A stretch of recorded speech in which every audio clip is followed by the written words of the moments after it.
প্রিয় শ্রোতা, প্রতি সপ্তাহের মতো ভয়ানকের রহস্যময় গল্পের এপিসোড নিয়ে আপনাদের মাঝে হাজির হয়েছে। বেশ কিছুদিন ধরে বাংলাদেশের যে পরিস্থিতি বিরাজ করছে এবং বর্তমানে যে তাণ্ডব চলছে, সংখ্যালঘুদের উপর যে নির্যাতন চলছে, এতে মানসিক আপনাদের কাছে আশীর্বাদ চাচ্ছি পরিবার নিয়ে যেন সুস্থ থাকতে পারি। চলুন এবার গল্পে। পিশাচ ডায়েরি ৫ম পর্ব। হঠাৎ পেছনে ঘরের ভিতর থেকে একটি মেয়েলি কণ্ঠের ডাক শুনতে পেলাম। সে আমাকে ডেকে বলছিল, একটু দাঁড়াও প্লিজ, আমাকে একা ফেলে রেখে যেও না। হঠাৎই নির্জন বাড়িতে একটা মেয়ের কণ্ঠ শুনে আমি বেশ অবাক হয়ে গেলাম।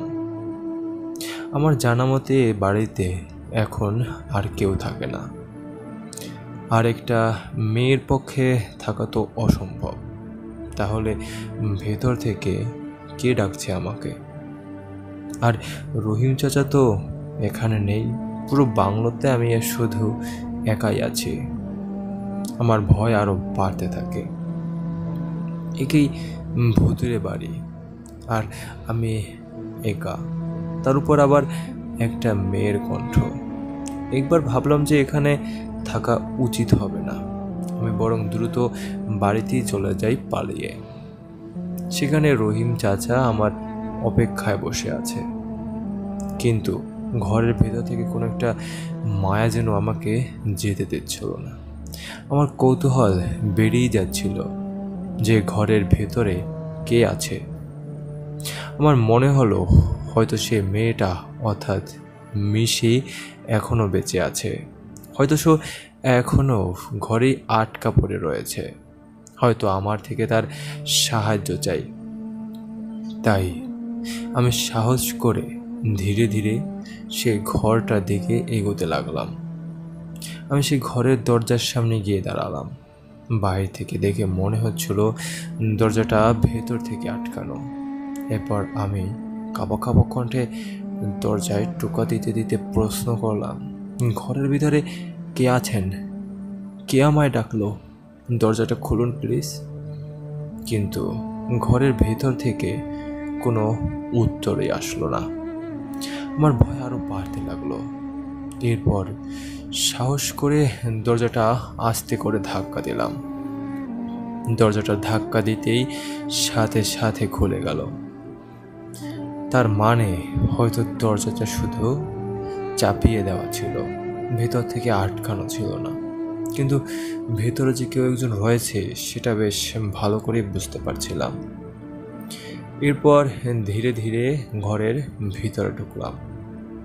ঢুকেই ঘরের লাইট জ্বালানোর একটা বৃথা চেষ্টা করলাম। আসলে বাংলোটা অনেক বছর ধরে পরিত্যক্ত পড়ে রয়েছে, তাই বাংলোটাতে বিদ্যুৎ সংযোগ না থাকাটাই স্বাভাবিক। এরপর মোবাইলের লাইটটা জ্বালিয়ে চারিদিক ভালো করে খুঁজতে লাগলাম যে কে আমাকে এই ঘর থেকে ডাকলো। কিন্তু অবাক হলাম এটা দেখে যে ঘরে কেউই নেই। তাহলে আমি যে একটা ডাক শুনলাম সেটা কি আমার মনের ভুল ছিল? ভাবলাম হয়তো অতিরিক্ত ভয় পাওয়ার কারণে আমার মনে হচ্ছিল যে বাড়ির ভেতরে অন্য কেউ আমাকে ডাকছে। এরপর ঘর থেকে যে বেরিয়ে যেতে নিলাম, হঠাৎ আবার সেই গোলাপের গন্ধে নাকে ভেসে আসছিল আমার। আমি অবাক হয়ে গেলাম, আর এই গন্ধ এখানে আসলো কিভাবে? এই গন্ধটা তো আমি আমার বাড়িতেই পেয়েছিলাম, যখন রহিম চাচার বেশে সেই অশরীরী আত্মাটা আমার বাড়িতে এসেছিল। তার মানে কি সে আত্মাটা এখানেও আমার পাশেই রয়েছে? কিছুক্ষণ পর সেই গোলাপের গন্ধটা আরও তীব্র হতে লাগলো, আর আমার ভয় আরও বেশি বাড়তে লাগলো। আমি ভয় একদম নিশ্চুপ হয়ে গেলাম। ঘরের ভেতরেই দাঁড়িয়ে রইলাম স্তম্ভের মতো। ঘরটা তখন বেশ অন্ধকার। আমার মোবাইলের আলোতে ভালো মতো চারিদিকটা বোঝা যাচ্ছিল না। হঠাৎ আমার মোবাইলটা কেন জানি বন্ধ হয়ে গেল। এরপর আমার কাঁধে একটা শীতল হাতের স্পর্শ পেলাম। আমি বেশ বুঝতে পারছিলাম যে কোনো একটা মেয়ের হাতের স্পর্শই এটা। আমি ভয়ে ভয়ে পিছনে ঘুরলাম, যদিও অন্ধকারে কিছুই দেখা যাচ্ছিল না, কিন্তু আমি বেশ বুঝতে পারছিলাম যে কোনো একটা মেয়ে আমার সামনে এখন দাঁড়িয়ে রয়েছে। আমি বেশ ভয় পেয়ে গেলাম, তাই ভয়ে কাঁপা কাঁপা কণ্ঠে প্রশ্ন করলাম, কে আপনি?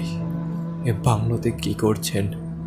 আমি তো শুনেছি যে এই বাংলোতে এখন আর কেউ থাকে না।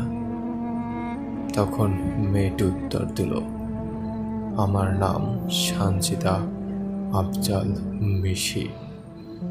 মিশি? আপনি কি সেই মিশি যার কথা আমি ডায়েরিতে পড়েছি? আপনার স্বামীকে আর মেয়েকে কি এই বাড়িতেই খুন করা হয়েছে?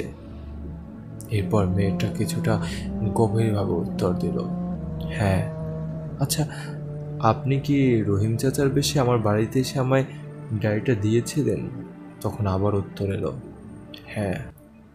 তখন আমি আবার প্রশ্ন করলাম, কিন্তু কেন? আমি তো আপনাকে চিনি না, হয়তো এর আগে আপনাকে কখনো দেখিও নি।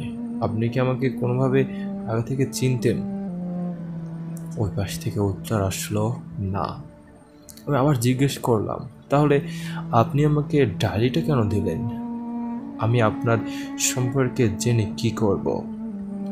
তখন সে বলল, একমাত্র আপনি আমাকে এখন সাহায্য করতে পারেন, তাই আমি চেয়েছিলাম আগে আপনি আমার সম্পর্কে সব জানুন, এবং তাই আপনাকে ডায়েরিটা দিয়েছিলাম। সাহায্য?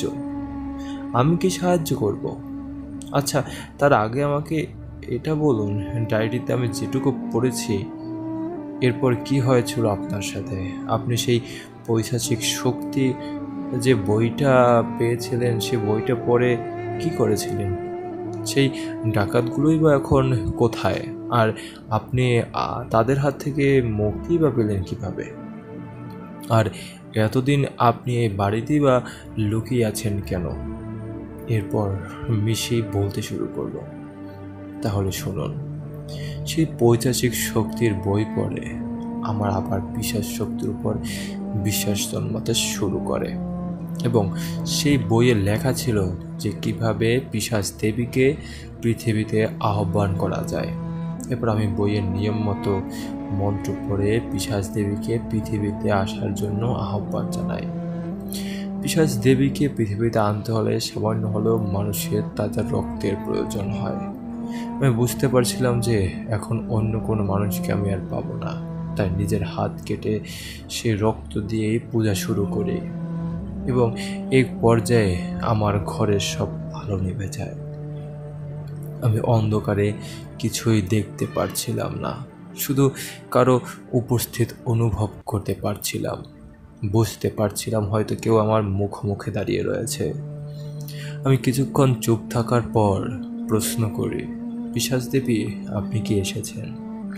আমার সামনে থেকে একটা ভয়ঙ্কর কণ্ঠে উত্তর আসে, হ্যাঁ। আমায় কেন ডাকলে তুমি? তোমাকে কি সাহায্য করতে পারি আমি? এরপর আমি আমার সব কথা সেই পিশাচ দেবীকে খুলে বলি। সেই ডাকাতদের কথা, তাদের অপরাধের কথা, তাদের স্বামী আর মেয়েকে খুন করার কথা, আমার উপর নরপশুর মতো ব্যবহারের কথা, সব কিছু বলি আমি সেই পিশাচ দেবীকে। এরপর পিশাচ দেবী আমার কাছে জানতে চায় যে এখন আমি কি করতে চাই। আমি তখন পিশাচ দেবীকে বললাম যে আমি প্রতিশোধ নিতে চাই। তারা যতটা নির্দয়ভাবে আমার স্বামী আর মেয়েকে খুন করেছে তার চেয়ে বেশি শাস্তি আমি তাদের দিতে চাই।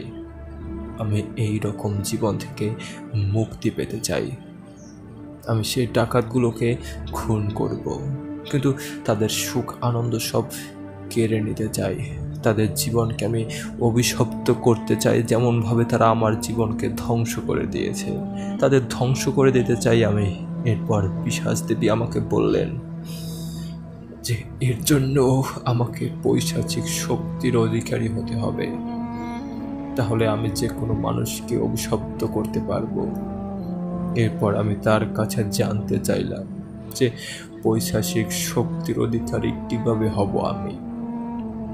এরপর সে বলল, পৈশাচিক শক্তির অধিকারী হতে হলে আমাকে একজন মানুষকে খুন করে তার রক্ত দিয়ে স্নান করতে হবে।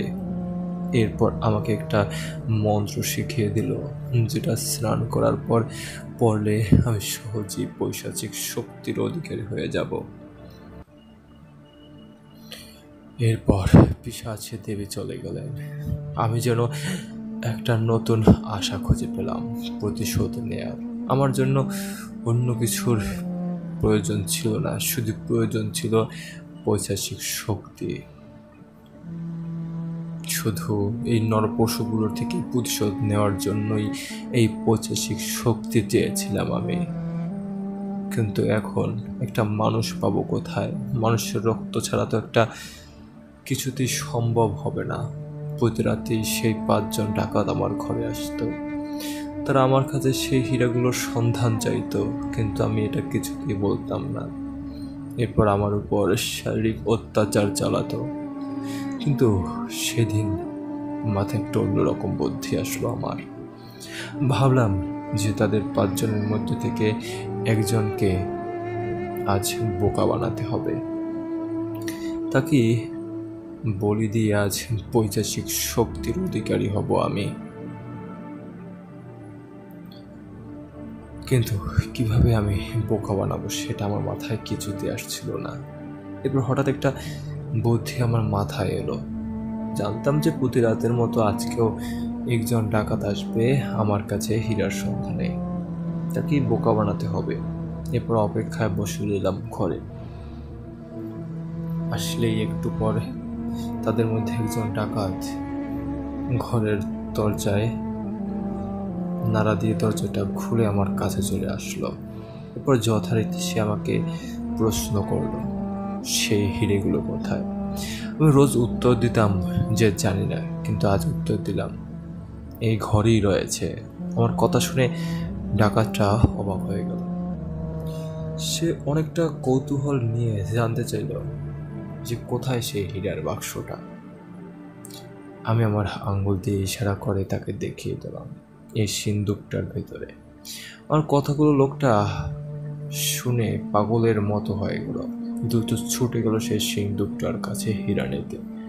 এরপর সে বসে সিন্দুকটা খোলার চেষ্টা করছিল। আমি প্ল্যান মতো ঘরের এক কোণ থেকে একটা রড নিয়ে সোজা লোকটার পেছন থেকে তার মাথায় আঘাত করলাম। লোকটা সাথে সাথে মাটিতে লুটিয়ে পড়ল। এরপর আমি ধীরে ধীরে লোকটাকে টেনে অন্য একটা ঘরের ভিতরে নিয়ে গেলাম, যাতে সেখানে ডাকাতগুলো আমাকে খুঁজে না পায়। এরপর একটা ছুরি দিয়ে সোজা চালিয়ে দিলাম ডাকাত লোকটার গলায়। ছুরিটা বেশ ধারালো ছিল, তাই এক আঘাতে লোকটার গলা থেকে মাথাটা আলাদা হয়ে গেল। তার রক্ত পুরো ঘরে ছড়িয়ে পড়ল। আমি লোকটার পুরো শরীরে ছুরি দিয়ে ছিঁড়ে ছিঁড়ে রক্ত বের করছিলাম। সব সময় আমি রক্ত দেখে বেশ ভয় পেতাম, কিন্তু সেদিন কেন যেন খুব আনন্দ লাগছিল। আমার মনে হচ্ছিল যে আমি আমার প্রতিশোধ নেওয়া শুরু করে দিয়েছি। এরপর আনন্দে সেই রক্ত দিয়ে রক্ত স্নান করতে শুরু করলাম আমি। সব কিছুই আমার প্ল্যান মতো চলছিল, কিন্তু হঠাৎ ঘরের দরজা খুলে বাকি 4 জন ডাকাত এসে হাজির হলো। আমি ভয় পেয়ে গেলাম, এরা এখানে কিভাবে আসলো। এরপর আমি বুঝলাম আমি যে একে টেনে টেনে এই ঘরে নিয়ে এসেছি, তারা হয়তো রক্তের দাগ দেখে এই ঘর পর্যন্ত চলে এসেছে। কিন্তু এখন আমাকে থেমে গেলে হবে না। আমাকে প্রতিশোধ নেওয়ার জন্য অবশ্যই পৈশাচিক শক্তি অর্জন করতে হবে।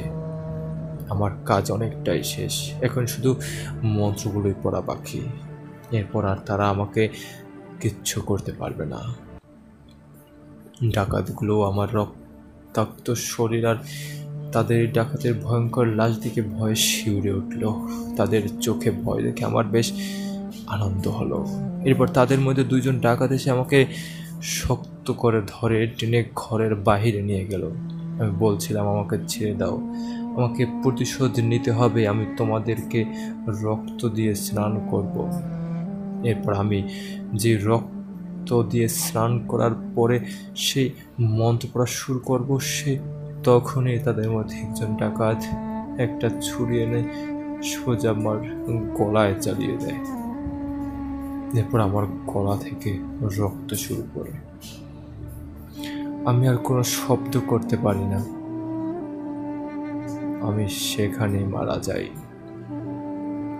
এরপর তারা আমার লাশটাকে বাড়ির উঠানে নিয়ে যায় এবং সেই গোলাপ গাছটার নিচে, যেখানে আমার স্বামী আসিফার মেয়ে রাত্রিকে কবর দিয়েছিল, তারা সেখানে আমার গর্ত করে আমার লাশটাকেও রক্তাক্ত অবস্থায় মাটি চাপা দিয়ে দেয়।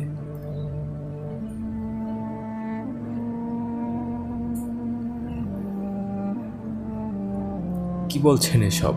আপনি লাশ মানে? আপনি মারা গেছেন? আপনি কি আমার সাথে মজা করছেন? আপনি যদি মারাই গিয়ে থাকেন তাহলে আমার সামনে এখন দাঁড়িয়ে কথা বলছেন কিভাবে? আর সেই ডায়েরিটাই বা কীভাবে লিখলেন? হ্যাঁ, আমি মারা গেছি, আপনার সামনে এখন দাঁড়িয়ে আছি, কিন্তু এটা আমি না।